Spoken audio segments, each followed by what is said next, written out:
devant la commission des lois de l'Assemblée nationale ce 1er décembre 2021, Jean-François Delfraissy, médecin à la tête du conseil scientifique, a fait le point longuement sur les nombreuses questions que suscite la 5e vague de la Covid-19, qui a touché une partie même du gouvernement d'ailleurs, et l'arrivée du nouveau variant, Omicron.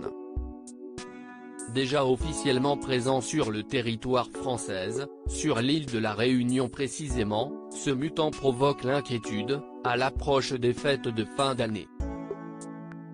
En termes de chiffres, en 24 heures, 47 000 nouveaux cas de Covid-19 ont été observés et le palier de 10 000 malades entrés à l'hôpital a été franchi.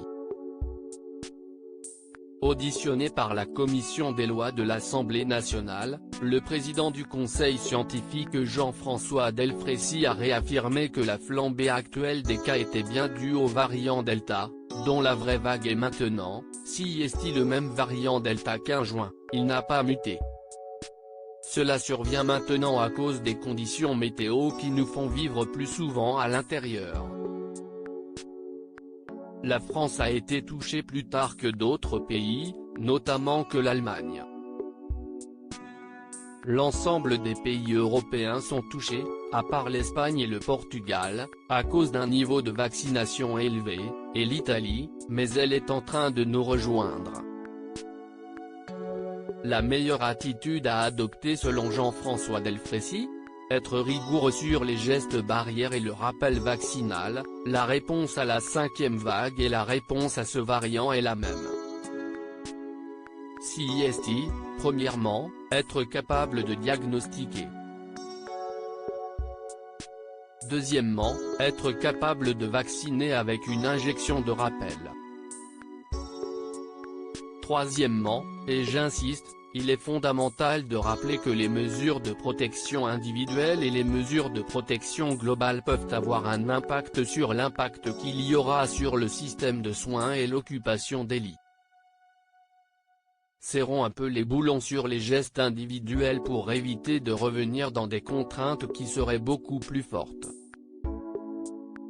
Dans son audition, l'influent médecin a voulu rappeler l'intérêt du vaccin et les connaissances supplémentaires acquises depuis qu'on l'a introduit, même si la protection contre les formes sévères diminue au fur et à mesure du temps, en particulier chez les plus âgés et probablement chez les sujets jeunes, on a compris ce que faisaient et ce que ne faisaient pas les vaccins.